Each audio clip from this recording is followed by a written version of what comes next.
Espero encontrá-los todos bem. Se não tiver, como é que é? Vai ficar. Espero que a palavra alcance teu coração. Obrigado, está ótimo. Que Deus abençoe vocês de uma maneira poderosa. Fico feliz de vê-los aqui nessa manhã. Combinamos de juntos aqui, né? Celebrarmos o nosso Natal. Eu sei, hoje é dia 19, né? Se não estiver equivocado, é isso mesmo. Hoje é dia 19 de dezembro de 2021. Natal aí próximo sábado. Mas juntos nós queremos ouvir uma palavra que nos aponte para aquilo que foi realizado por nós, que foi conquistado por nós, que de alguma maneira, de alguma sorte, foi derramado sobre a nossa vida, nos alcançou de uma maneira especial. E ontem eu estava falando com Deus, pedindo ao Senhor uma confirmação daquilo que já estava no coração. Essa semana eu tenho dito a vocês que estão aqui com a gente, que o Senhor já vinha ministrando no meu coração, já tenho no meu coração a palavra. Isso fruto de um devocional que a gente tem feito em casa lá todo dia, que a gente recebeu por e-mail na internet, um devocional falando sobre a importância do Natal. A gente tem lido isso toda noite, e numa dessas leituras Deus tratou comigo e eu precisava muito compartilhar isso com você. Mas aí ontem eu estava lendo a palavra e observando algumas mensagens referente aos nossos natais, os natais que passamos juntos aqui, nessa igreja aqui do CPA 4, não parece? Mas esse já é o nosso terceiro Natal. O primeiro Natal foi em 2019. Coloca para a gente aqui, por favor, Samuel, você que está aí, aquele primeiro slide do primeiro Natal que a gente passou aqui. Quando eu digo primeiro Natal, não é foto não, o pessoal que está em casa. É o tema da mensagem que eu preguei no primeiro Natal. E aqui eu já gostaria de lembrar algumas coisas com vocês, e queria que você considerasse que eu já estou pregando, mesmo guardando aquilo que essa semana Deus tratou comigo no devocional que eu contei para vocês. Vou guardar isso para o final, para o Natal de hoje, amém? Mas eu gostaria muito que você considerasse aquilo que Deus já tratou com a gente, em momentos como esse, em que estávamos aqui juntos, como igreja, como família, e para mim são verdadeiros marcos, né? Você sabe que Jesus, eu vou falar assim, Deus, porque isso acontecia muito no Antigo Testamento, gostava muito de trabalhar com marcos. Eu não sei se você já percebeu que em determinados momentos Deus mandava alguns personagens levantar um altar de pedras, e aquilo funcionava como uma espécie de um marco naquele lugar, de um determinado evento, e que marcava ou o início de um novo tempo, o fim de um novo tempo, uma mudança de um ciclo, um determinado momento especial em que agora eles estão alcançando alguma coisa nova, partindo para algo que Deus tem colocado no coração deles, ou mesmo conquistando um território, entrando num território que não é deles. Tudo isso deve ser considerado de maneira espiritual aqui para nós hoje, amém, igreja? O nosso primeiro Natal nós passamos juntos aqui nessa igreja em 2019, a gente fala assim, né? Parece uma eternidade, e já são aí um pouco mais de 2 anos, eu digo um pouco mais de 2 anos, esse já é o terceiro Natal, mas não completa 3 anos, porque eu lembro que eu cheguei aqui em novembro de 2019, e já peguei no próximo mês o Natal de 2019, e no Natal de 2019, o que nós aprendemos aqui, para o pessoal que está na internet? O tema foi, da mensagem, não havia lugar para eles na hospedaria. Agora aquela pergunta venenosa, quem lembra disso? Pega o desfibrilador. Ai, alguém lembra disso? Não havia lugar. Tem mão erguida aí, glória a Deus, nós estamos juntos na pista, glória a Deus. E aí você vai fazer uma pausa aqui, e você vai abrir comigo em Lucas 2:7. Lucas 2:7. E a gente aprende relembrando. Lucas 2:7. Gente, que bebê lindo, né? Como é que chama? Sara, nome forte, cabeluda ela, né, irmã? Tem gente que nasce para humilhar a gente, né? Linda criança aqui, irmão. Tem mais cabelo que eu tive a vida inteira. Lucas 2:7, Lucas é Novo Testamento, começa com Mateus, depois vem Marcos, depois vem Lucas.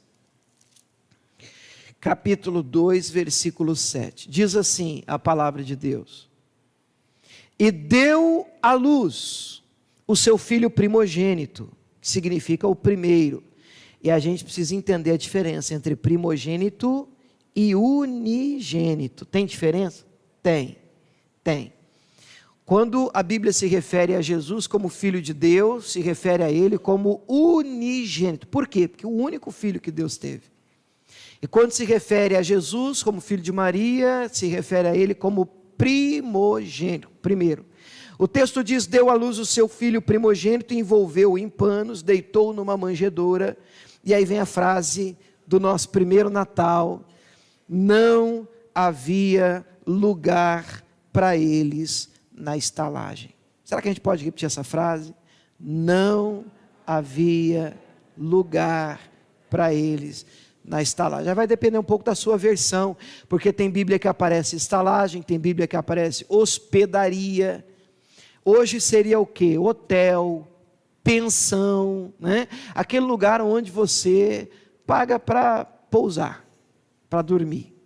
Então eles estão viajando, só para você lembrar do texto, porque havia a necessidade, uma ordem, para que houvesse um recenseamento, uma recontagem, e como isso tinha que ser feito na cidade de origem, na cidade natal, eles tiveram que ir, José e Maria, até a cidade deles, Belém, para que ali eles pudessem participar desse recenseamento. E na viagem, dores de parto, Maria está grávida, prestes a dar à luz, ela começa a entrar em trabalho de parto.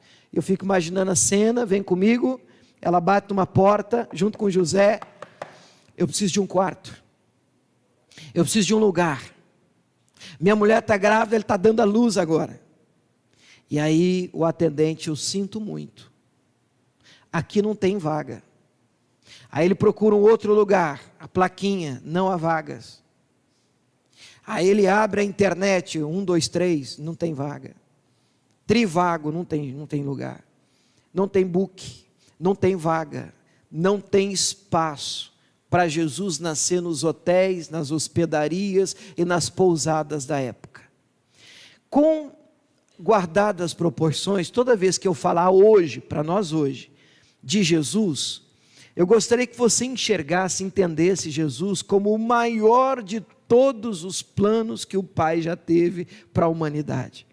Então, quando eu falar assim, igreja, Jesus, e perguntar para vocês, quem é Jesus? Hoje, para a mensagem de hoje, porque Jesus é muita coisa, né?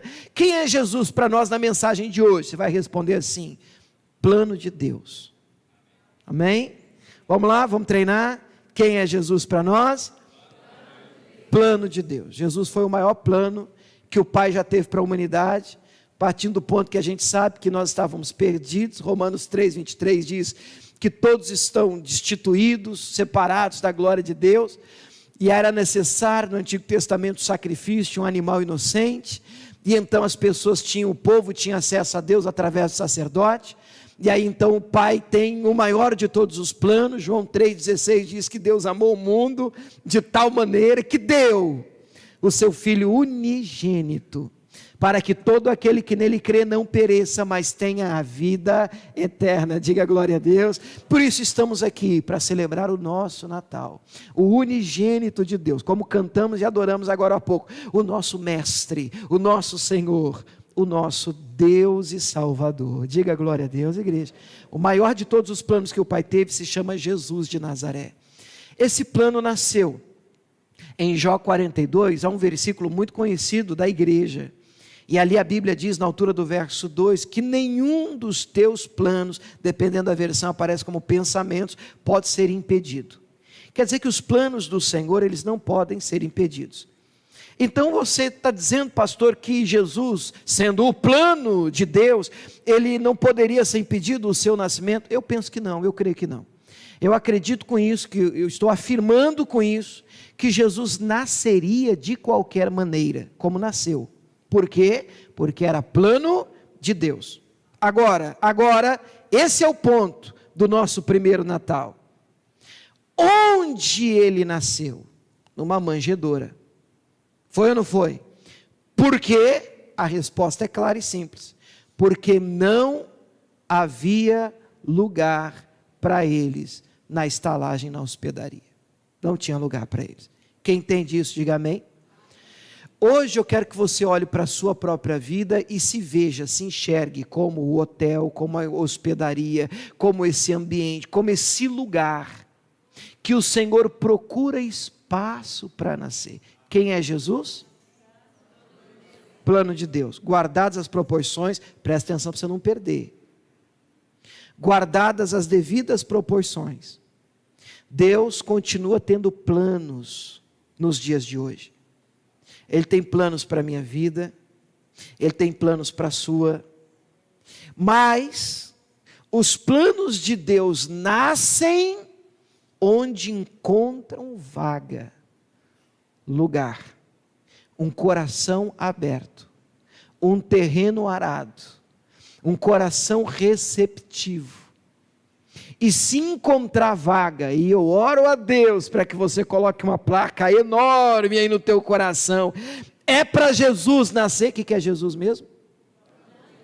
É para o plano de Deus nascer, então pode usar o espaço nesse hotel, porque aqui tem vaga para todo projeto que vir do céu, todo plano que nascer no coração de Deus, toda ideia que o Senhor tiver, alguma coisa para realizar aqui, assim como Maria diz, devemos dizer também: eis aqui a serva do Senhor, seja feita conforme a tua vontade. Glória a Deus. É linda essa atitude de Maria, quando o anjo Gabriel aparece e diz: olha, agraciada de Deus, Jesus quer nascer em você.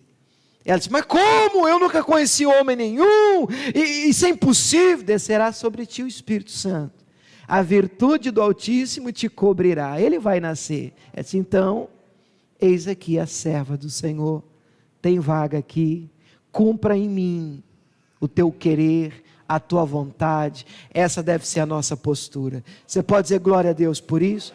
Nosso primeiro Natal, nós aprendemos que todo plano que Deus tiver, precisa encontrar vaga no seu coração. Não é porque Deus depende disso, porque essa mensagem tem um outro lado. Porque se tiver ocupado esse hotel, o Senhor então nascerá, o plano de Deus então nascerá, porque ele não será abortado, ele vai nascer, ele é plano de Deus, mas ele vai nascer onde encontrar espaço, lugar para nascer. Minha oração é que encontre em você. Amém? Esse foi o nosso primeiro Natal, 3 anos atrás. E o nosso segundo Natal, vamos lembrar? Coloca para a gente, Samuel, o segundo slide, já está aqui. O nosso segundo Natal foi o ano passado, gente, 2020. Bem ali. Esses dias a gente estava aqui, Feliz Natal, Feliz Ano Novo, e o negócio passa rápido, né? E voou, e voou. E no Natal de 2020, o tema da mensagem que eu preguei aqui foi: Jesus nasceu. E agora? Pergunta venenosa. Quem lembra disso? Calma, um de cada vez. Jesus nasceu, e agora? Vamos lembrar? Mateus capítulo 2, versículo 13. Mateus capítulo 2, versículo 13. O que é que está escrito aí? Diz assim: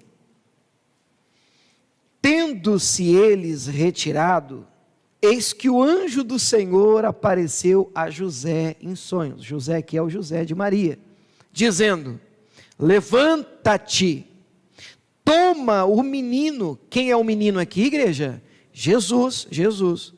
O menino e sua mãe, a mãe é Maria, e foge para o Egito, porque aqui o anjo está dando instruções para José. Foge para o Egito, demora-te lá, até que eu te diga. Por quê? Porque Herodes, que era o rei da época, há de procurar o menino para o matar. O que o Herodes queria fazer? Matar Jesus, quando criança, quando bebê.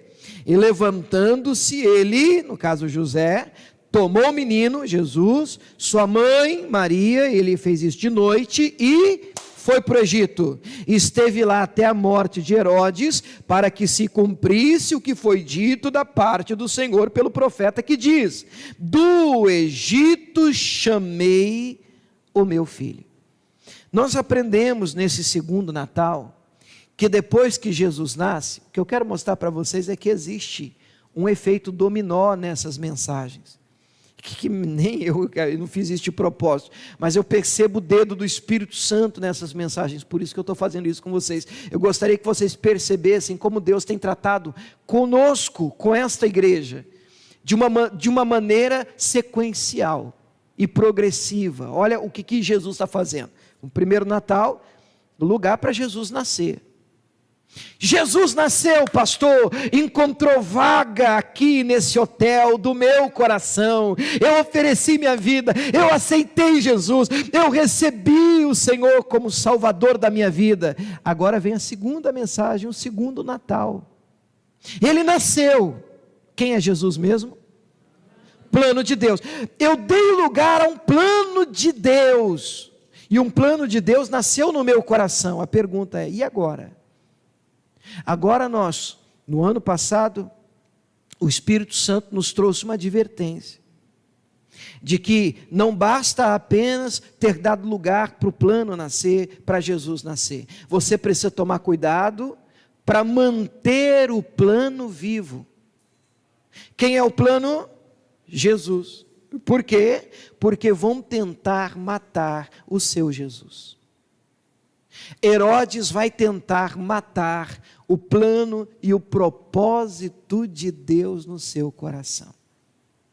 E como eu conheço pessoas que receberam mensagens e palavras e visitações e vigílias, e que principalmente nessa época de virada de ano, meu Deus, são tantos os projetos. Não, você vai ver, é o ano que vem, vou fazer, é ano novo, vida nova, eu vou experimentar o novo de Deus. Eles começam animados, cheios de projetos, e alguns inclusive plantados pelo Senhor. As pessoas estão felizes, animadas e empolgadas. Mas empolgação passa, e daqui a pouco aparece o Herodes, e pode vir em forma de muitas situações, e às vezes até pessoas. Circunstâncias são usadas para tentar nos desanimar.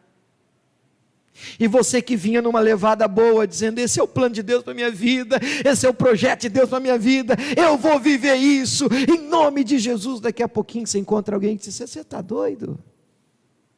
Esquece isso aí, cara. Ou simplesmente o tempo vai passando e o bom toma lugar do que poderia ser melhor ainda. E como está confortável, para que mudar? Enquanto der para levar sim, a gente vai levando. E aí entra ano, sai ano, e daqui a pouco aquele Jesus, o que é Jesus mesmo? Aquele plano morre. Herodes matou. Então o anjo aparece para José e diz: olha, Jesus nasceu. Agora eu preciso, José, que você proteja esse garoto, esse bebê, esse menino.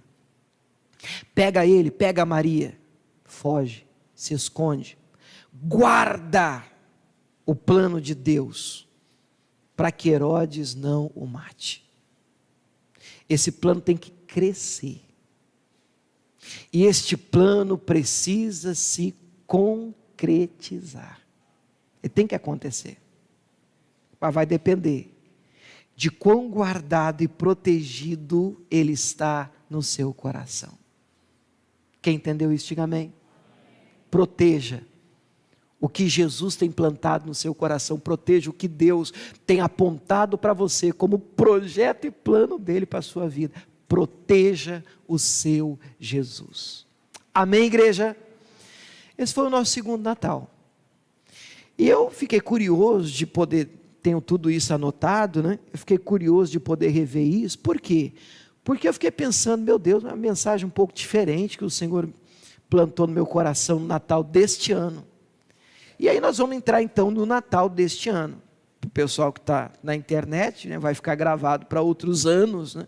E como o tempo passa muito rápido, eu sei que daqui a um tempo as pessoas podem olhar na internet: nossa, isso aqui foi em 2021. É tanto tempo atrás e que passa muito rápido. Mas qual é a mensagem de hoje? Para o Natal nosso de hoje, anote isso, o nosso terceiro Natal juntos, ano de 2021, o tema de hoje é opositores de Jesus. Mas fique em paz, eu vou te explicar isso melhor. Eu também achei estranho, esquisito, assim a princípio, parece, peraí pastor, mas Natal, tem alguma coisa? Tem. E eu percebi como o Espírito Santo, nesse tempo que nós estamos juntos, igreja, como o Espírito Santo é perfeito, como ele tem costurado aqui um recado especial para nós. Como é feliz o crente, o homem, a mulher, o cristão, o membro, a ovelha, o pastor, os obreiros, os voluntários, que percebem, enxerguem isso e abraçam isso como sendo uma direção de Deus para nós, sequencial, respeitando o tempo e um processo. Coloca o outro que diz o tema ainda da mensagem, mas neste eu coloco o tema um pouquinho, fica um pouco mais comprido, porque eu coloco assim, 2 tipos de opositores de Jesus. Eu diria o seguinte, 2 grupos ou 2 tipos de pessoas que fazem oposição ao nascimento de Jesus, porque Natal é isso. O que nós comemoramos no Natal? O nascimento do nosso Senhor e Salvador Jesus Cristo. Entendemos no nosso primeiro Natal que ele precisa de um lugar para nascer. Se não encontrar lugar no seu coração, nascerá no outro. Mas ele vai nascer. É plano de Deus. Depois de nascido, entendemos no segundo Natal que nós precisamos mantê-lo vivo, protegê-lo. Ele precisa crescer. E ele precisa, o plano de Deus precisa se concretizar. E nesse nosso terceiro Natal, nós vamos compreender algumas atitudes que nós temos que correr delas, pelo menos 2. Então, abra aí a sua Bíblia, Mateus capítulo 2, nós já estamos lá, a partir do verso 1. Só que eu vou ler primeiro do 1 até o 8, para a gente ter uma ideia da história primeiro, a historinha. E aí depois a gente separa e enxerga dentro dessa historinha esses 2 grupos. Mateus 2:1 diz assim, Mateus 2:1. E tendo nascido Jesus em Belém da Judéia, no tempo do rei Herodes, eis que uns magos vieram do Oriente a Jerusalém e perguntaram, onde está aquele que é nascido rei dos judeus? Porque vimos a sua estrela no Oriente e viemos adorá-lo. A propósito, quando a Bíblia fala magos, eu sempre tive dificuldade, eu na igreja, essa palavra para nós hoje, mago, ela é esquisita, porque ela faz uma referência meio que a feitiço. Hoje a gente olha filme e diz assim, o cara é um mago, parece que o cara é um feiticeiro e tal, mas aqui está mais para um tipo de astrólogo, alguém que estudava, ou pelo menos se guiava, ou entendia de estrela, esse tipo de coisa, que acabam sendo guiados por essa estrela. E o texto diz, vimos a sua estrela e nós viemos adorá-la, adorar Jesus, nasceu o rei. E o rei Herodes, ouvindo isso, perturbou-se, e toda a Jerusalém com ele. E congregados todos os príncipes dos sacerdotes e os escribas do povo, perguntou-lhes onde havia de nascer o Cristo. Herodes chama os principais dos sacerdotes e os escribas, que eram aqueles entendidos da lei, e ele pergunta, Herodes está preocupado. E Herodes pergunta, onde é que vai nascer o Cristo? Onde é que os profetas? O que a Escritura diz? Como é que é isso? Como é que isso deveria acontecer? Porque ele está encucado, porque chega uma turma lá, os tais dos magos do Oriente, e diz, onde é que nasceu o rei dos judeus? Ele diz, espera aí, rei? Quem que era o rei? Herodes. Concorrência? Eu não quero. Então ele fica preocupado, e ele começa a querer saber desse novo rei, esse tal de Jesus que vai nascer. E perguntou-lhes, onde é que vai nascer o Cristo? E eles disseram, em Belém da Judéia, porque assim está escrito pelo profeta, foi profetizado.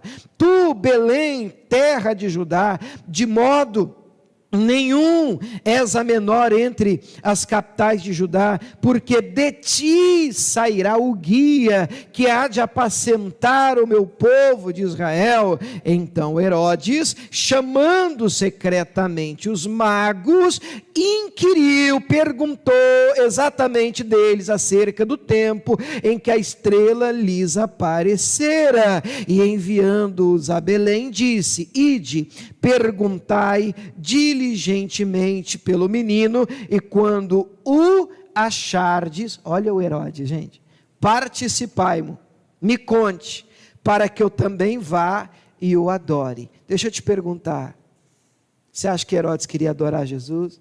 Lógico que não. Vamos só entender a historinha antes da gente pregar? A história do nascimento de Jesus. O boato corre. Havia uma profecia, várias no Antigo Testamento. Toda a Bíblia do Antigo Testamento aponta para Jesus.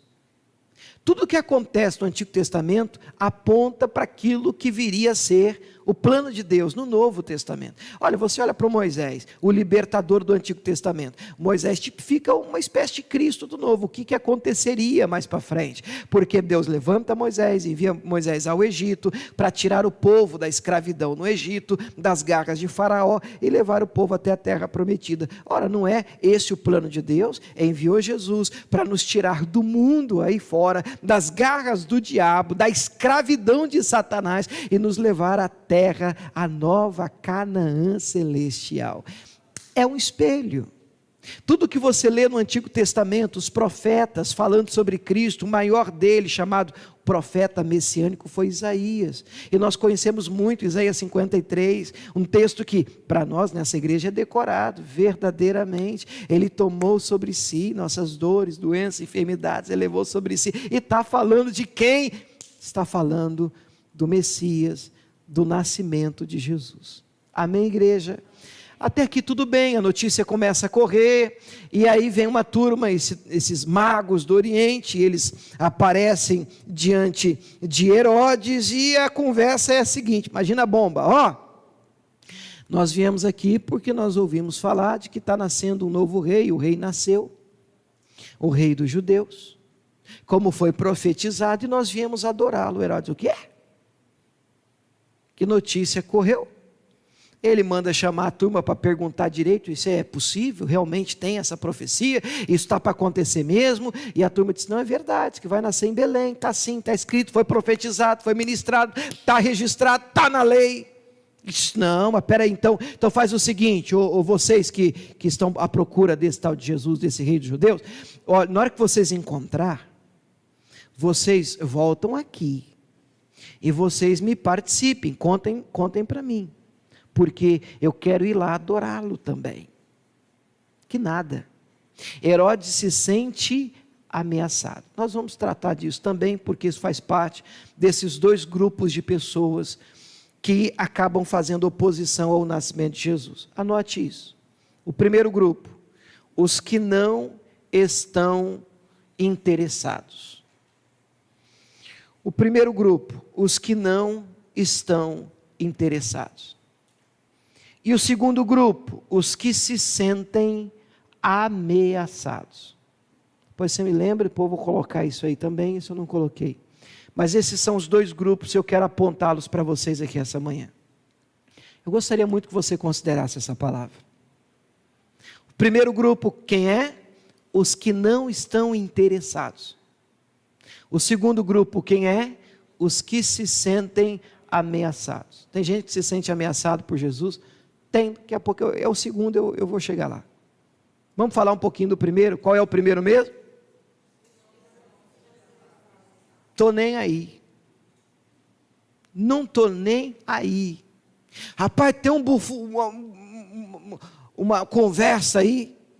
Estão dizendo, há uma conversa circulando, de que nasceu Jesus. Vou fazer o primeiro grupo, olha para mim. O que muda a minha vida? Nesse primeiro grupo? Absolutamente nada. Absolutamente nada. Há uma indiferença que toma conta do coração desse primeiro grupo, tamanha, que tanto faz, tanto fez saber ou não de Jesus. Tanto faz, tanto fez se Jesus nasceu, deixou de nascer. Eu vou continuar vivendo do jeito que eu sempre vivi mesmo. Eu vou continuar agindo do jeito que eu sempre agi mesmo. Eu vou continuar me comportando do jeito que eu sempre me comportei mesmo. Como minha vida, isso não vai impactar a minha vida, não impacta a minha vida, isso não mexe comigo, isso não me balança, isso não aperta o meu coração, isso não me traz senso de mudança e responsabilidade. Eu não estou interessado no assunto. E é triste você perceber que nesse texto de Mateus 2, do verso 4, vamos ler o 4, vamos destacar o 4. Esse grupo é representado exatamente por aqueles que deveriam se interessar pelo assunto, os religiosos. Olha o que é que diz o versículo 4, gente. E congregados todos os príncipes dos sacerdotes e os escribas do povo, perguntou-lhes onde havia de nascer o Cristo. O Herodes consulta quem? Os príncipes dos sacerdotes e os escribas, os entendidos da lei do Antigo Testamento. E Herodes está dizendo, olha, eu recebi a informação aqui de uns magos que vieram do Oriente, de que o rei dos judeus nasceu, Jesus, tem uma profecia sobre isso, e a turma, o sacerdote, vou fazer o sacerdote, vou fazer rapidinho, porque dá um azar fazer esses sacerdotes assim, é verdade, rei, é verdade, vai nascer mesmo. E os escribas podem me dizer alguma coisa? Não, é verdade, estamos consultando aqui a lei, realmente, mas vai nascer aonde? Onde? Aqui está dizendo que é em Belém de Judá, assim. E essa informação é verdadeira? É verdadeira, realmente foi profetizado. É mesmo, é isso. Herodes está mais preocupado do que os religiosos. Ele está mais tudo bem que o interesse de Herodes é medo, que é porque a gente chega lá. Mas ele está mais perturbado, encucado, interessado em saber sobre Jesus do que quem? Os religiosos da época. Termina, eu fico pensando nessa reunião deles, né? Termina de consultar os sacerdotes. Ora, era para um virar para o outro e dizer assim, precisamos checar isso, hein? Precisamos procurar saber se realmente esse Jesus nasceu. Precisamos saber se realmente essa profecia, essa palavra se cumpriu. Vamos checar isso? Vamos procurar saber mais sobre o assunto? Vamos nos aprofundar? Vamos nos interessar? Mas, irmãos, esse primeiro grupo é representado por uma turma que não se interessa por Jesus. E é incrível, escute o que eu vou dizer a vocês, é incrível, tremendamente incrível, que você encontre pessoas assim religiosas. Parece uma coisa estranha. Eu sou um religioso, eu conheço a Bíblia. Um principal do sacerdote, um escriba, era um cara entendido da lei, mas eu não estou interessado em Jesus. Eu gosto dos rituais, eu sigo costumes, eu até frequento um ambiente religioso, eu oferto, eu dizimo, eu canto, eu adoro, eu levanto as minhas mãos, eu não falto um culto, uma missa, mas não tenho interesse em saber mais sobre Jesus. Isso não mexe comigo, isso não balança o meu coração. Sabe, o fato de Jesus ter nascido ou não muda em nada a minha vida. Pastor, sinceramente, não é um assunto que me interessa. Você acredita que existem pessoas assim, mesmo dentro da igreja? Sim. E por que o assunto ele é importante? Por que é importante denunciar a existência desse primeiro grupo que se opõe a Jesus? Às vezes inconscientemente. Porque a Bíblia vai dizer em Jeremias 29, vamos dar uma olhada, vamos pôr no telão? Jeremias 29, 13. Jeremias 29, 13. A Bíblia vai dizer assim, e aí eu gostaria que você lesse comigo em voz alta. Vamos tentar? Jeremias 29, 13. E buscar-me-eis, e me achareis. Quando? Quando me buscardes de todo o vosso coração. Então eu percebo nos reis magos mais entusiasmo, mais interesse de encontrar Jesus de coração para adorá-lo do que em qualquer religioso da época. Tanto é que eles estão indo até o rei Herodes dizendo: olha, nós vimos a estrela, onde é que ele nasceu, nós viemos adorá-lo, nós queremos adorá-lo, nós não queremos encontrá-lo para matá-lo, nós não queremos encontrá-lo a título de uma formalidade, nós viemos para adorá-lo. E é triste dizer para vocês que esse tem sido um grupo que tem sido reduzido, um grupo que diminui a cada dia que passa. A maioria das pessoas procuram Jesus, e se é que procuram, por tantas outras razões. Mas o grupo diz assim: não, eu quero saber sobre Jesus, ele nasceu, eu quero abrir o meu coração para ele é o plano de Deus para a minha vida, e eu quero vê-lo crescendo dentro de mim, eu me interesso por ele, então porque eu me interesso por ele, eu quero ler a Bíblia, eu quero me aproximar dele, eu quero passar um tempo com ele. Como é que eu faço isso? Orando. Eu quero fechar a porta do meu quarto, eu quero dobrar o meu joelho, eu quero me aproximar do meu Senhor Jesus, eu preciso dele. Depois que eu descobri ele, eu entendo que eu quero viver intensamente esse plano de Deus, e quem ama se interessa, e quem se interessa demonstra que interessa. Ele não fica indiferente àquilo que é ministrado, ele não vive do mesmo jeito que vivia depois que Jesus nasceu. Então eu tenho que dizer para você: se Jesus nasceu para você, a sua vida tem que ter mudado. E pelo amor de Deus, eu não estou falando de bens materiais, do que você conquistou ou deixou de conquistar. Eu estou falando de um padrão que Jesus transforma na nossa vida. Amém ou não amém, irmãos? De uma escala de prioridades que muda completamente. Puxa, eu me lembro, antes de Jesus a minha cabeça era uma. Os meus sonhos, os alvos, o que eu queria ser, o que eu queria conquistar, o que eu queria fazer, tinha uma lista de prioridades. Depois de Jesus, irmão, a minha listinha, no meio, acabou.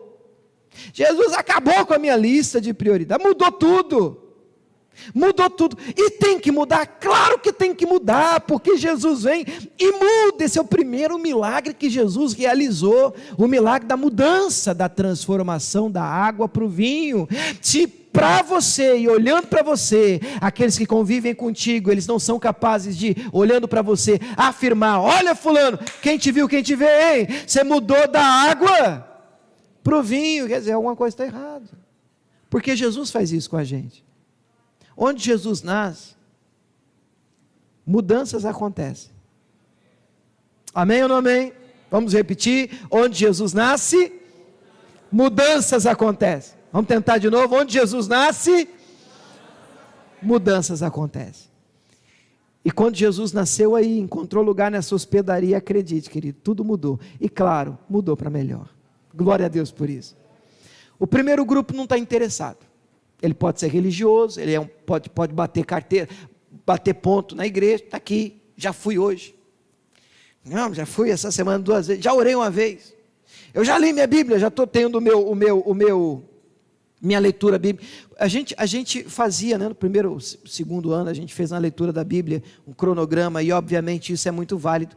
E uma vez eu fiquei um pouco preocupado, porque eu percebi que tem gente que precisa disso para ler a Bíblia, mas ao mesmo tempo, a gente tem que tomar cuidado, porque senão a gente vira um batedor de meta. Você entende o que eu quero dizer, um batedor de meta? O que é isso?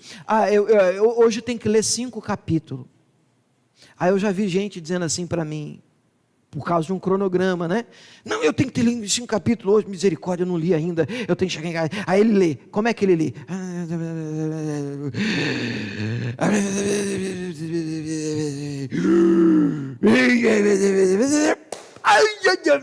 Bati minha meta. Você entendeu? Porcaria nenhuma, absolutamente nada, mas eu bati minha meta. O que isso adianta, irmãos? Nada. Isso adianta. E aí eu entendi, irmão, sabe, que ler a Bíblia é muito bom, sabe? Mas sabe o que é melhor? É querer ler. Orar é bom. Sabe o que é melhor? Querer orar. Ai, eu tenho que orar. Ai, meu Deus, tenho que orar. Eu nem orei hoje. Misericórdia, tenho que orar. E você bate o joelho e diz, meu Deus, meu pai, eu não estou presente porque eu tenho. Agora você imagina você casar com alguém que diz assim, nossa, eu tenho que te amar. Ai, misericórdia. Eu acho que qualquer pessoa com um pouquinho de cérebro vai virar para você e dizer assim, cara, eu não quero você assim comigo não, cara. Eu não quero você forçado do meu lado não. Que isso não é amor, isso é qualquer coisa, menos amor. E como é que a gente serve a Deus assim? Então eu quero que você queira estar comigo. Eu quero que você queira passar tempo comigo. Eu quero que você tenha prazer nisso. E o salmista escreveu, poxa, eu medito na tua lei de dia e de noite. Eu tenho prazer na tua lei. Eu gosto, para mim é bom passar tempo. Porque quando a gente ama alguém, é bom demais passar tempo. Você lembra quando você namorava? Ligação de madrugada? Aí você vê, eu lembro, irmão, na minha época era orelhão. Vocês não sabem nem o que é isso, mas tem gente que... Pastor, orelhão, orelha grande. Vocês lembram do orelhão, de ficha? Eu me sinto realmente um vovô falando isso para vocês. E eu me lembro, eu abri a igreja na Vila Cisper, na Zona Leste, lá em São Paulo. E aí eu descobri lá um orelhão, e eu ligava a Camila aqui em Cuiabá. E aí a gente no início namorava por carta, porque a ligação era cara. Aí tinha a ficha e depois surgiu um orelhão de cartão. Top. Era top. Tinha um visor digital e os créditos iam comendo, assim, você ia vendo uma contagem regressiva.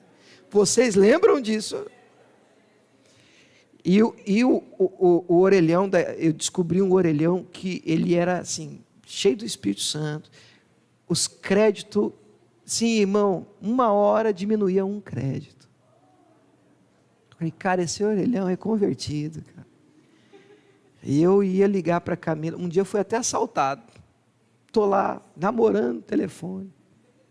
Também, 2 horas da manhã, São Paulo. Zona Leste. Mas, irmão, eu vou te falar, eu não vi o tempo passar. Eu não vi o tempo passar. Passa em 2 horas no telefone, 3 horas no telefone. Falando do quê, irmão? Tanta coisa. É coisa boba, coisa simples, coisa importante, coisa que não está nem aí, e ri junto, e chora junto, e faz plano junto, e passa o tempo. Tão gostoso. Aí nós vamos falar com Deus. Ai, cara, 5 minutos já começa. Ai, quero que termine esse negócio. Você acha que está certo? Não tem alguma coisa errada? Aí você vai para a oração, parece que está indo um boi indo para o matador, vai até arrastando o pé. Onde você está indo? Estou indo para a igreja. Você está feliz? Estou feliz. Arrastando o pé e eu estragando todo o tapete aí. Eu penso que o Salmo 100, ele precisa valer para nós, sabe? Servir o Senhor com alegria. Nós não podemos fazer parte de um grupo que abraçou a indiferença, que não está nem aí, que não liga, que não se importa. Nasceu? É verdade. Tem mensagem? Tem oração? Por quê? Pastor, não me interessa por esses assuntos assim, sabe, pastor de Bíblia? Como assim não mexe com você? Como assim você não quer saber mais sobre o amado da sua alma? Como assim Jesus nasceu e esse assunto para você não muda nada? Você continua vivendo como se ele não tivesse nascido. Como assim? Como assim? Não faz sentido, igreja. O nascimento de Jesus tem que mexer com a gente. Tem que mudar os nossos planos. Tem que tocar o fundamento da nossa fé. Tudo mudou e mudou para melhor. Quando a gente entende isso, não dá para continuar vivendo como se essa informação não fosse importante. Jesus nasceu, opa! Eu preciso saber mais sobre esse aí. Nasceu? Não, os magos estão indo. Vamos junto. Nós vamos junto encontrar o rei. Afinal de contas, isso foi profetizado. Nós sabemos tudo na letra sobre isso. Queremos ver com os nossos olhos. Mas não, eles conversam com Herodes. Eles respondem as perguntas. Está escrito que é em Belém de Judá. E na hora que termina a consulta, o que eles fazem? Segue a vida como se nada tivesse acontecido. Vocês entenderam o primeiro grupo? Quem entendeu, diga amém. E qual é o segundo grupo? O segundo grupo, irmãos, faz parte de uma turma que se sente ameaçada pelo nascimento de Jesus. Me parece óbvio afirmar que Herodes está no grupo. Vamos ler de novo? Mateus 2:2 agora. Mateus 2:2. Diz assim: e perguntaram, onde está aquele que é nascido rei dos judeus? Porque vimos a sua estrela no Oriente e viemos a adorá-lo. Agora, 3. E o rei Herodes, ouvindo isso, se alegrou. Fez festa. Como é que ele ficou? Perturbadinho da Silva. Perturbou-se e toda Jerusalém. Como é que é? Nasceu um rei? Rei. Aí ele olha para a coroa dele, outro rei? Concorrência. Aqui no meu reino, concorrência, alguém para tomar o meu troninho, o meu lugar, alguém para roubar o que eu tenho. Bom, esse grupo, segundo grupo, é representado por aqueles que não querem perder o que tem. Irmão, vou soltar uma frase, segura isso, grave no seu coração. Esse segundo grupo se sente tão ameaçado por Jesus, e o que marca, o que carimba esse grupo, na minha opinião, é que eles não querem mudança. E é difícil você lidar com quem não quer mudar. E pensa numa coisa que Jesus não deixa do mesmo jeito, irmão, que é a nossa vida. Não tem conversa com Jesus. Se você ouve falar dele, ele nasce no seu coração, ou você muda, ou muda. Não tem como não mudar. Evangelho é mudança. Evangelho é transformação. Quando Jesus entra, ele mexe com tudo na vida da gente. Ele põe a mão em tudo na vida da gente. E toda mudança, grave isso, gera a princípio grande desconforto. Grande desconforto. Já mudou de casa?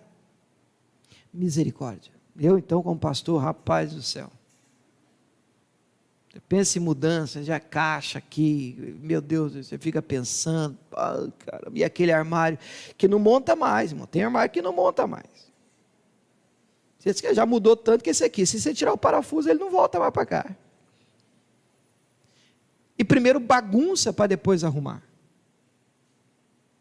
É desconfortante, dá trabalho, mas depois que é concluído é maravilhoso. Depois que as coisas estão no lugar, porque Jesus nos leva para um lugar melhor, para um ambiente melhor.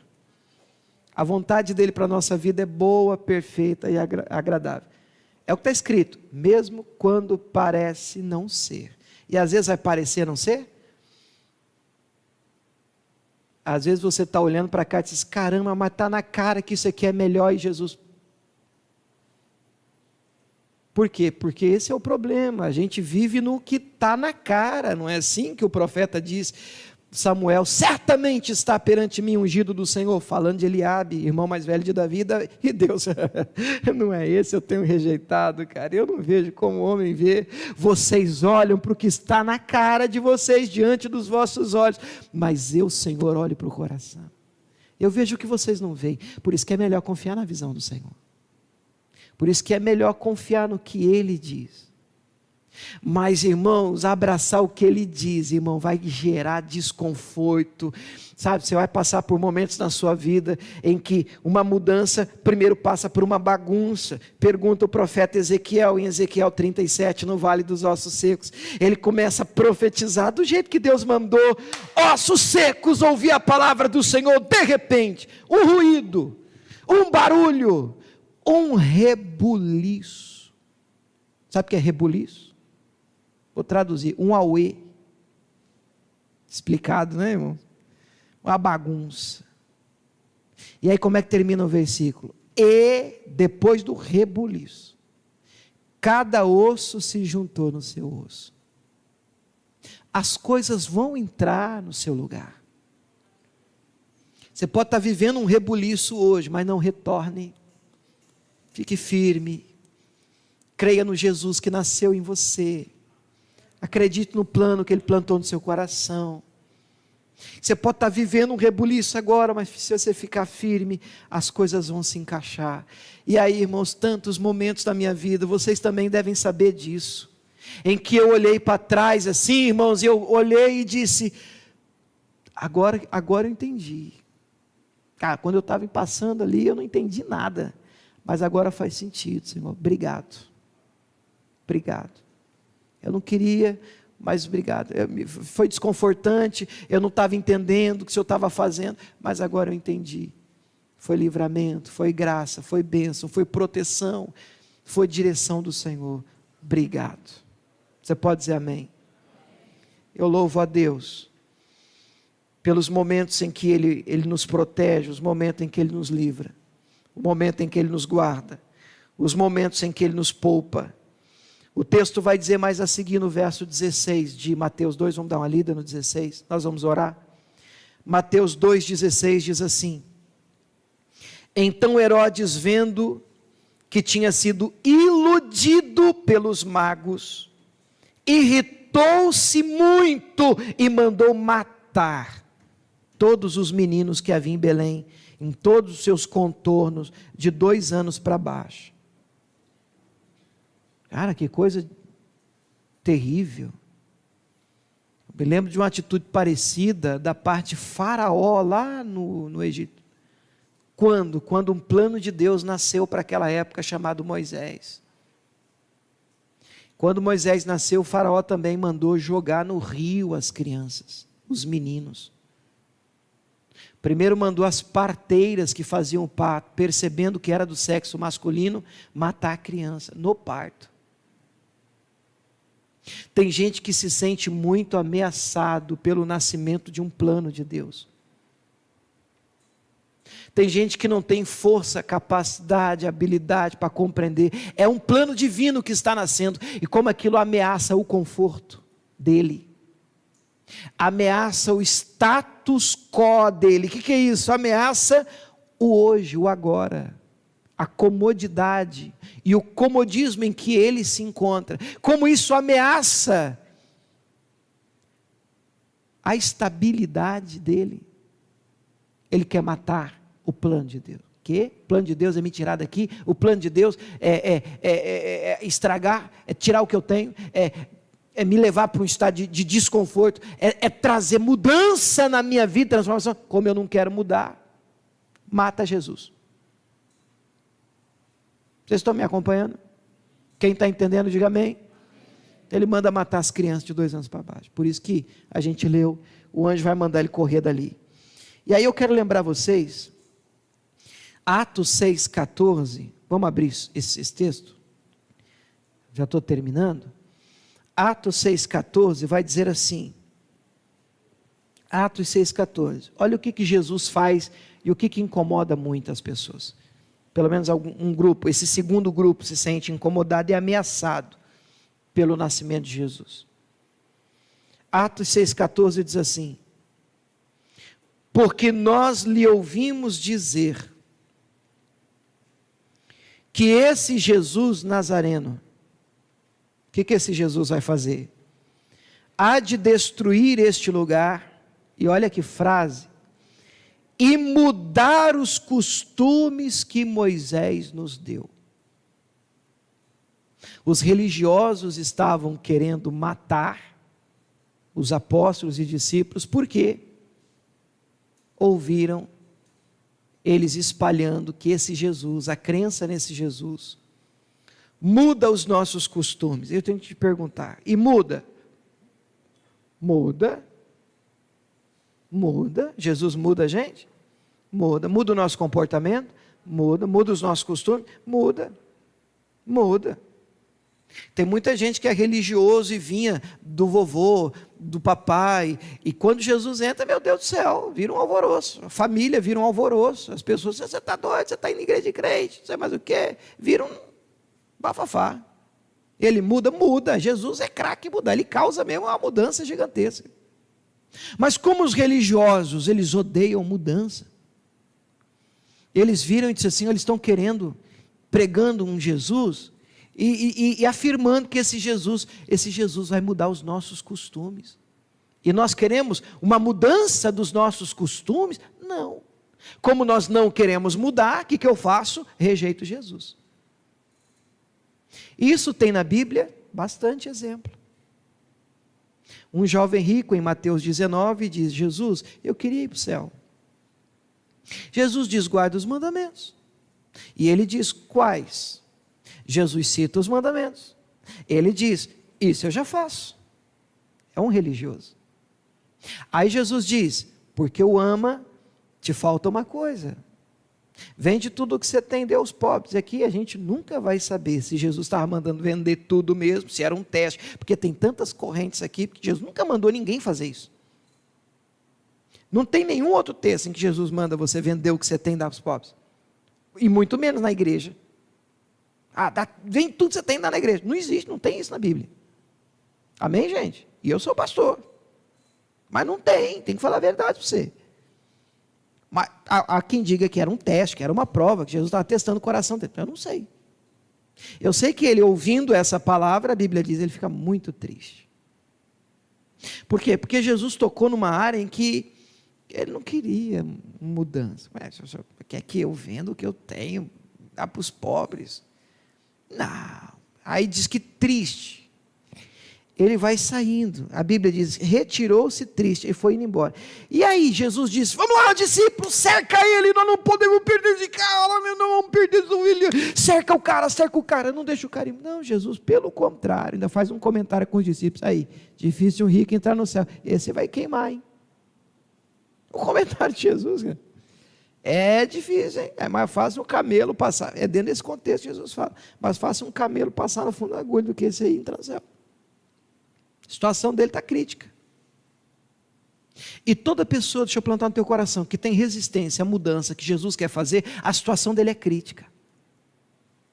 E nós seres humanos, em regra, temos muitas dificuldades com mudança. Nós fazemos parte, irmãos, do grupo menor esforço possível. Eu quero tanto uma vida melhor. Pastor, mas dá para ter uma vida melhor assim? Eu movendo só esse dedinho. Se tiver, eu estou no grupo. Não, você tem que mexer a mão. Não, a mão já complica, pastor. Então, deixa do jeito que está. Então, preferimos não mudar do que deixar Jesus fazer um auê na nossa vida. Um auê santo. Vocês estão entendendo a mensagem? Quem está entendendo, diga amém. Jesus causa um alvoroço em Marcos 5. Ele chega numa província chamada Gadar, chamada na Bíblia de Gadarenos ou Gerazenos, dependendo da versão que você usa. Ele encontra num cemitério um cara sai igual um doido e parecia um louco, correndo atrás de Jesus, nu, pelado, gritando, ferindo-se com o pé, do cara não dormia, todo mundo já tinha tentado prender com um grilhão a cabeça, você deve conhecer a história. Ninguém segurava o cara. Mas quando ele se aproxima de Jesus, ele cai no chão e adora Jesus.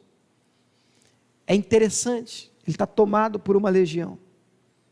Começa uma briga, Jesus sai, e a legião, não vou sair. Jesus, como é que você chama, teu nome? Legião, porque nós somos muitos.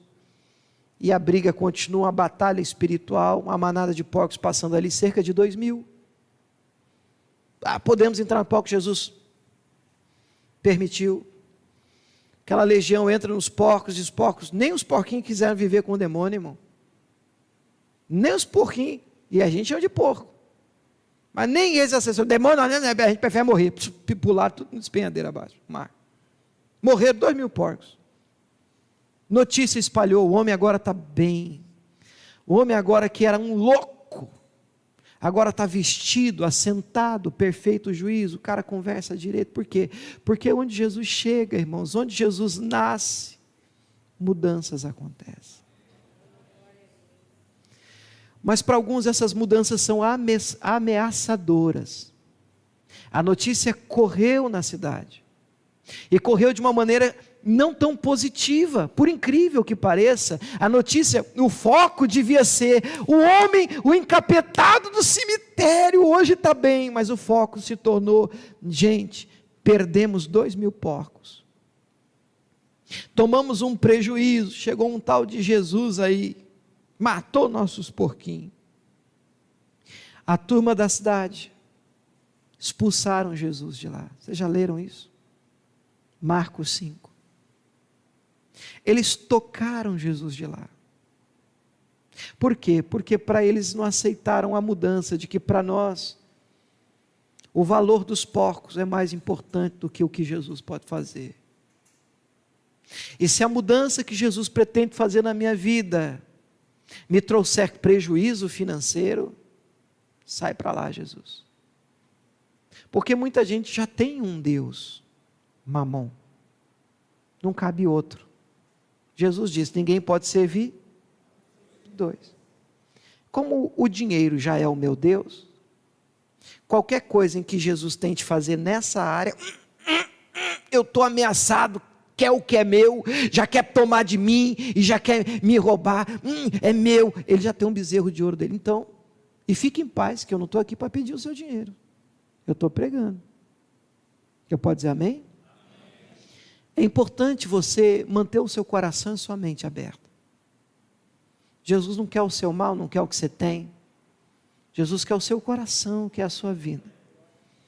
Mas se você se sente ameaçado pelo que Jesus pretende, deseja realizar na sua vida, você precisa hoje tomar a decisão de sair desse grupo.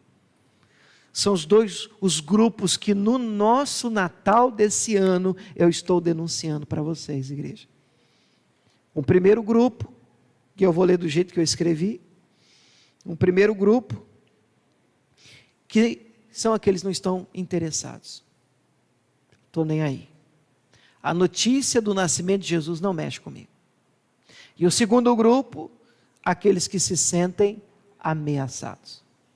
Vai mexer? Vai mudar alguma coisa? Eu tenho que me esforçar em alguma área? Vai tocar em alguma coisa que eu não quero que toque? Então, eu não quero esse Jesus. Melhor ele sair das minhas terras. Que você não faça parte de nenhum desses dois grupos. Mas que hoje a gente possa entender o Natal como o nascimento, aquele que encontrou um lugar no nosso coração para nascer, aquele que, graças a Deus, a gente tem mantido vivo o plano de Deus dentro de nós, e aquele que, no que depender de nós, a mensagem de hoje é essa, Ele pode mudar na nossa vida o que Ele quiser. Topa? Vamos aplaudir esse Jesus, é Ele que nós adoramos. Glória a Deus. Vamos ficar de pé? Vamos ficar de pé. Ele muda, Ele transforma, e a mudança dEle é proveitosa, é bem-vinda. Glória a Deus. Coloca a mão no teu coração. Meu Deus, nós estamos na tua casa, Pai, na tua presença. Comigo, Deus, homens, mulheres, um povo que te ama. Meu Deus, hoje o Senhor tem denunciado a existência desses dois grupos que acabam fazendo oposição ao Natal, ao nascimento de Cristo. O primeiro grupo que não demonstra interesse nenhum. O primeiro grupo, meu Pai, onde parece que tanto faz o Senhor ter nascido ou não. Parece não ter sido relevante a notícia do teu nascimento. Não há interesse, não há mudança.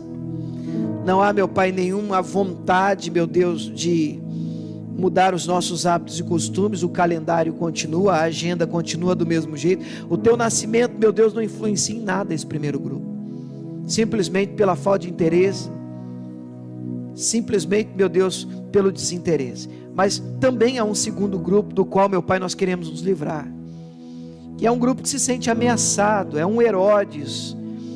Ele ele olha para o Senhor como uma ameaça, porque ele tem medo de perder o trono, ele tem medo de que o Senhor mexa com áreas da vida dele, onde ele reina, onde ele é o cara, e ele não quer deixar de ser, ele não quer deixar de ter, ele não quer deixar de abrir mão daquilo que o Senhor pode tocar e mudar, e até deseja tocar e mudar, que pode ser um pecado, pode ser uma ideia fixa, pode ser um comportamento do qual ele não quer abrir mão mesmo, ele acha que tem que ser daquele jeito, quer viver daquele jeito, meu Deus, e quer viver na bagunça. Então ele se sente ameaçado. Quando se fala de Jesus, quando se abre a Bíblia, o coração já fecha, já está armado, ele já se sente blindado, e dependendo da mensagem ele já não escuta, porque Jesus é uma ameaça que cobra dele uma mudança. E de fato, onde o Senhor entra, costumes são completamente alterados. Onde o Senhor entra, meu Pai, o Senhor, meu Pai, transforma o que precisa ser transformado. Foi assim com Zaqueu. E quando Zaqueu desceu e te recebeu, Jesus, e o Senhor entrou na casa com ele, o Zaqueu mesmo, sozinho, ficou de pé, porque o amor de Cristo nos constrange, e disse: se eu tenho defraudado alguém, se eu tenho passado a perna em alguém, se eu roubei alguém, eu vou devolver 4 vezes mais, eu estou mudando agora. E o Senhor disse: hoje veio salvação para esta casa. Aleluia! Obrigado, meu Deus, por aqueles que entendem. Obrigado, Jesus, pelo grupo, meu Pai, que compreende, que não vive com desinteresse, pelo grupo, meu Deus, de reis magos, que quando escutam falar do Senhor e do teu nascimento, meu Deus, perseguem a estrela, meu Deus, colocam o coração nisso, colocam, meu Deus, no coração uma ideia fixa: eu preciso encontrar Jesus, eu preciso adorar Jesus, eu preciso me render a Ele, eu preciso entregar minha vida a Ele. Cadê Jesus? Eu ouvi falar dele na igreja, eu ouvi falar dele na internet, eu ouvi falar dele numa live, eu ouvi falar dele na Bíblia, eu preciso de encontrá-lo. E a palavra do Senhor é clara em dizer que aqueles que buscam de todo o coração podem encontrá-lo. Buscar-me-eis e me achareis, quando me buscar de todo o coração. Meu Deus, por isso nós levantamos a nossa voz, nós queremos te achar, meu Pai, e se esse é o caso, meu Deus, se revela a nós hoje aqui, meu Deus, se revela a nós, meu Pai, que os teus planos possam encontrar vaga no nosso coração. E, meu Deus, se existe alguma coisa que precisa ser mudada, se existe alguma mudança que o Senhor deseja realizar, se existe alguma transformação que o Senhor deseja realizar no nosso meio, muda, transforma, mexe com o que o Senhor quiser, Deus, muda o que o Senhor assim bem entender, pois a tua vontade para nós é boa, ela é perfeita, ela é agradável, e para nós interessa viver a tua vontade, interessa viver os teus planos, interessa viver Jesus, interessa viver Jesus. Aleluia!